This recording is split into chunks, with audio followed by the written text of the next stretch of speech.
The news broke like a thunderclap at noon, slicing through the bright day with a cruelty that felt almost personal. Alaric Vensworth, the man once called the Sun King of global finance, lost every single penny he owned, overnight. What had been a towering empire of investments, tech holdings, luxury properties, and philanthropic ventures collapsed so violently that even seasoned analysts struggled to understand how it happened. Alaric, who just 24 hours earlier was reviewing expansion plans from the panoramic window of his 72nd floor office, now sat on a cold marble staircase in the lobby of his own headquarters, staring at the world with the hollow eyes of a man who had fallen from the sky without a parachute. His phone buzzed, his board withdrew their support, his advisors distanced themselves, and even the security staff looked at him differently, as if wealth had been the only glue holding his identity in place. The city outside bustled under a warm, golden sun, but for him, the day felt like winter's shadow. If you believe in kindness, second chances, and the power of unexpected miracles, please take a moment to like, comment, share, and subscribe to Soul Moments Story. It truly helps these heart-touching stories reach more souls. Alaric had always been a man defined by momentum.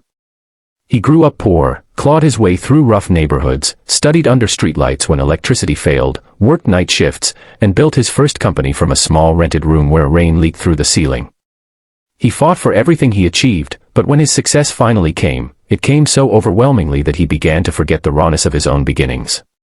He had become polished, calculating, distant even. Success had hardened him more than he realized. And now, with all of it ripped away, he found himself face to face with a version of life he hadn't experienced in decades: uncertainty. He felt the walls closing in. Banks froze accounts. Investors demanded answers. Reporters camped at every exit.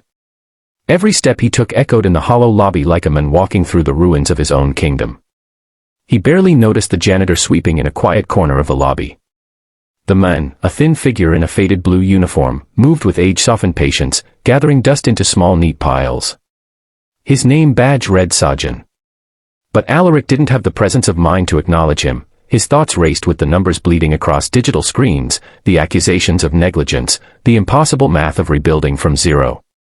His chest tightened with the weight of shame. He had employees, thousands of them, who depended on the company. Families who would suffer. Dreams that would crumble. It wasn't just his future at stake, it was theirs too. Hours passed. The building thinned as workers went home. The afternoon sun, bright and merciless, streamed through the glass walls, turning the polished floors into mirrors. Alaric sat with his hands covering his face, feeling more exposed than he had in years. No assistants approached him. No calls came offering support. And for the first time since his teens, he felt completely and utterly alone. As he finally pushed himself up, intending to leave before reporters spotted him again, his leg trembled. He almost stumbled when someone called out softly behind him.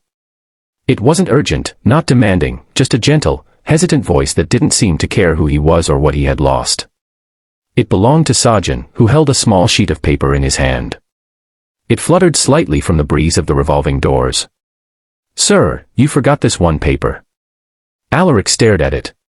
His first instinct was to wave it off.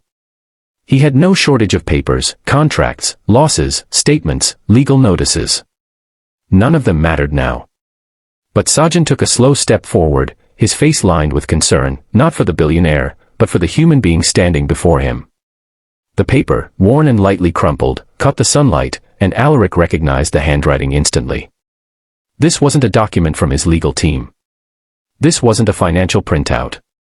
This was something personal, a letter he had written months ago but never had the courage to deliver. It was addressed to his late mother. His throat tightened. His vision blurred. He had written it after a long night of regret, in one of those rare moments when success felt heavier than struggle. He wrote about feeling lost despite being at the top. He wrote about wishing she could see who he became.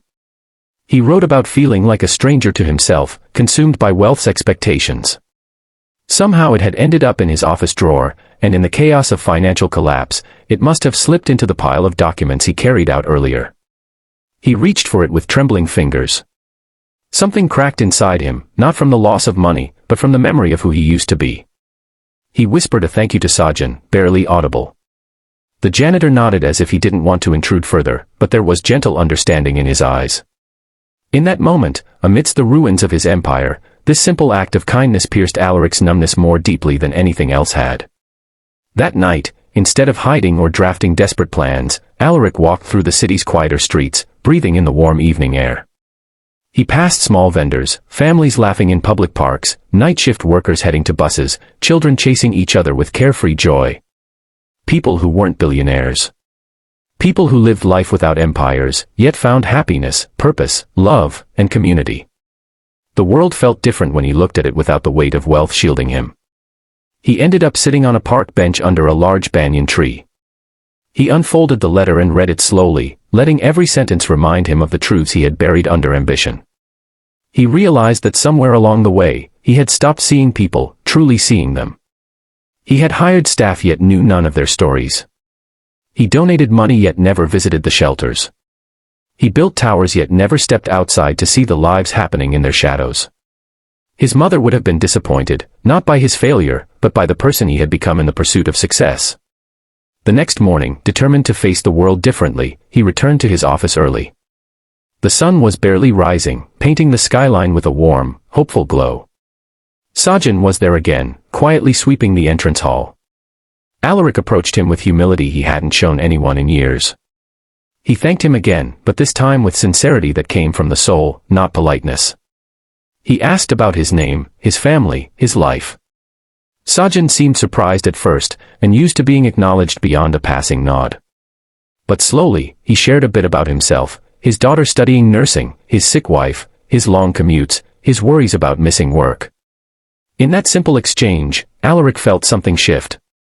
He wanted to do something, not as a rich man offering charity, but as a human being reconnecting with another. He offered him paid leave to care for his wife and promised his job security, not out of pity, but out of gratitude for the reminder that humanity mattered more than wealth. Then, driven by a newfound clarity, Alaric took on the greatest challenge of his life, not rebuilding an empire, but rebuilding himself. He made public statements accepting full responsibility rather than blaming markets. He visited his employees personally, assuring them he would do everything possible to keep them afloat. Even when they looked at him with fear and disappointment, he stayed present. He sold off personal estates, cars, and luxuries not to save face, but to protect the livelihoods of the people who had helped build his success. Rebuilding wasn't glamorous. It wasn't swift. It was slow, humbling, and often painful. There were days when Alaric questioned if he would ever rise again. But something was different this time. He no longer measured his worth by net worth. He measured it by the impact he left in ordinary lives. He worked in smaller offices, brainstormed with younger entrepreneurs, partnered with social workers, and launched a modest educational initiative inspired by students who couldn't afford schooling, remembering his own childhood under flickering lights. Little by little, the world began to notice, not the billionaire comeback story, but the humanity-driven transformation. Investors who once abandoned him saw integrity where they once saw arrogance. Communities he supported stood by him. And slowly, brick by brick, opportunity by opportunity, Alaric began to rebuild, not into a giant, untouchable empire, but into a sustainable, grounded company driven by purpose. 1 year later, Alaric's new firm opened its headquarters, not in a skyscraper, but in a community building filled with open spaces, sunlight, and local art. At the opening ceremony, instead of high-profile celebrities, he invited his employees, their families, and the staff who kept the building running. And standing beside him, wearing the same blue uniform but a brighter smile, was Sajjan. When asked what sparked his rebirth, Alaric simply held up the old, worn letter and said it wasn't money that saved him, it was a reminder of who he truly was, handed to him by someone the world rarely notices. It was humility. Kindness. Humanity.